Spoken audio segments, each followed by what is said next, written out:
It's almost been a year now. March 7th marks the day, and I can still remember everything. The trauma, the betrayal, the utter disrespect. Time hasn't softened the impact, and honestly, I don't think it ever will. The memories are still fresh, and the pain is still sharp. That feeling of being blindsided, of trusting someone so deeply only to have it thrown back in my face, nothing can erase it. I've always been someone who believed in long-term relationships. It's how I was raised. I met him back in 2019. He was Nigerian, living in Pangasinan, while I was working in Tagwig. At first, it felt like fate, like everything was falling into place. We got along so well, and I thought, this is it. This is the person I'm going to be with forever. After a year of being together, we decided to move in together. I left my job, took a risk. I went AWOL from my office work and switched to freelance, working from home, so I could be with him. I figured if I was going to be living with him, I might as well make a go of it and adjust my life around our future. We were building a life together, right? But that's where things started to shift. At first, things were great. But by the time we reached our third year together, money problems started piling up. It felt like there was always something to pay for: his visa, the NCLEX exam, and the endless bills that kept coming. He needed money for the exam and for visa extensions, and I understood the pressure. I didn't mind the burden, but I didn't expect the sacrifice to feel so one-sided. To help out, I took on extra freelance work. I started juggling 4 jobs, some I found through Upwork, others through referrals from friends. I even offered him some of those gigs. I thought it would help him out, ease his stress. But it was like trying to fix a sinking ship with a leaking bucket. At first, things were manageable. But as time went on, I felt more and more like I was doing everything. Once he started studying for the NCLEX, he told me he needed to focus, and suddenly he didn't have time for anything else, certainly not for work. That left me carrying the entire load, working 12 to 15 hours a day, plus handling things for my son. I was the one driving him to school every morning at 7 a.m., making sure everything was taken care of, all while he barely lifted a finger. And still, he would find ways to make me feel like I was asking too much.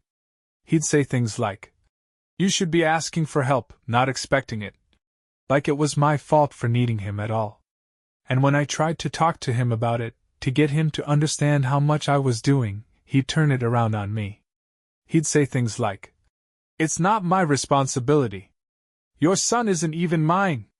I'm a single mom, and I had been grateful that he agreed to let my son stay with us. But to hear him say something like that, especially when he knew how little sleep I was getting, it hurt deeply. I was working, cooking, cleaning, and making sure everything else was running smoothly. Meanwhile, he was just studying, his only concern the NCLEX. And when payday came, he was the one withdrawing the money from our account. He'd even say things like, "I never made you pay rent or utilities," as if that was supposed to excuse everything. But I was paying for groceries, food, clothes, and pretty much everything else. And he didn't even seem to notice how much I was sacrificing just so he could focus on his exam. I was exhausted, but I kept pushing through. Because I loved him. I cared about him. I wanted him to succeed, even if it meant burning myself out. The deception. Then the NCLEX came up, and he failed. I tried to be supportive, but the strain was becoming unbearable. He didn't give up though. Instead, he immediately looked for another exam date and booked it again. But the fees for the NCLEX were outrageous, around $15,000, and on top of that, his visa was expiring, so he needed money to extend it. He told me he was completely out of funds and had to borrow from me again, promising he'd pay it back soon. And where was that money coming from? From me, of course. I didn't want to, but I lent him $50,000. It wasn't easy, but I agreed. He promised me he'd pay me back. But it wasn't just about money anymore. It was about everything I had been doing to keep us afloat, to keep our future intact. It wasn't just the money that was disappearing. It was my energy, my patience, my trust. And then, just when I thought things couldn't get worse, he came up with another idea, a car rental business. He said it was a great opportunity because his friend's rental business was doing well. I wasn't convinced. The idea sounded risky, and it was a lot of money to put into something uncertain. But once again, he gaslit me into believing I didn't support him. He said his friend's girlfriend could do it, so why couldn't I? In the end, I gave in. I always gave in, didn't I? He started the business, but not with a single cent to his name. I handled all the paperwork, covered the down payment, and lent him another $100K to get things going. I even created a business page for him, managing his social media accounts for free. As soon as bookings started coming in, I felt a sense of pride. The business was doing well. But the pride was short-lived. Despite everything I did to help him, he never once matched my effort. He never even seemed to try. If I needed him to do something, I had to beg for it, as if I wasn't worthy of his time or attention. It was exhausting. He had the audacity to tell me that I was acting like I was above him, just because he borrowed money from me. That wasn't true. All I ever wanted was his time. His attention. To feel like I mattered to him the way I made him matter to me. But the more he changed, the more distant he became. It started slowly at first. He spent more and more time with his Nigerian friend, saying, "I'm a man, I need to hustle too." But that hustle was taking him further away from me. He was barely home. Most nights, he was out with his friend, leaving me alone in our apartment, wondering what went wrong. I still remember the worst fight we ever had. It was when he went to pick up a girl from the airport. He told me she was his friend's sister, but something in my gut told me that wasn't the whole truth. I was furious. I had been giving him everything, my love, my time, my support. And he couldn't even give me the bare minimum in return. January 1st, 2024. For the first time in years, we didn't celebrate New Year's together. Instead, we fought. And this time, things escalated. I won't even go into all the details of that night, but he was hitting me. Yes, I know I can be sharp-tongued, especially when I'm emotional, but I was already drained.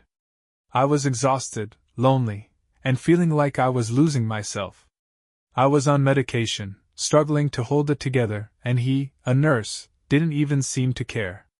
I remember telling him, "Pay me back everything you owe me so my son and I can leave. Since you clearly don't care about me at all, I'm done." But he didn't care. He was out there, driving other women around in the car I helped him get, while I was drowning in stress. And he couldn't even be bothered to check on me. And that was the breaking point. I couldn't take it anymore. He called a friend to back him up, and by then, I had completely lost it. I was shouting, crying, everything I had been bottling up for so long came spilling out. That's when he said his friend would pay off his debt to me in full. But that wasn't even the worst part. He made sure I had no legal claim to the car anymore. But they did return my down payment, and that was the last shred of dignity I had left in that relationship.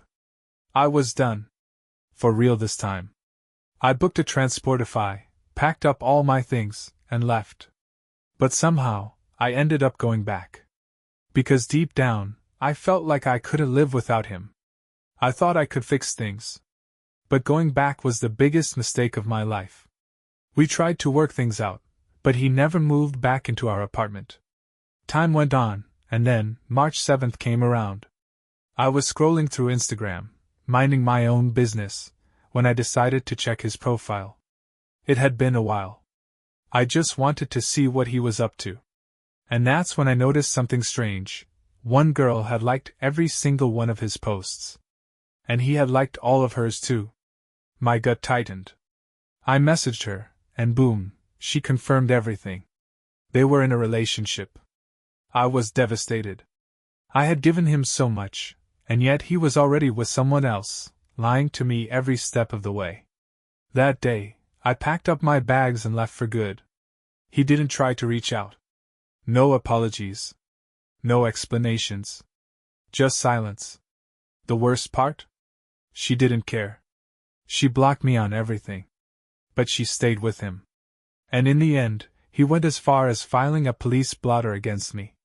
I spent months questioning everything. Was I toxic? Was I at fault? I even started therapy, trying to heal from the emotional wounds he had left behind. But here I am. Still standing. Still breathing. And every day, I'm learning how to trust myself again.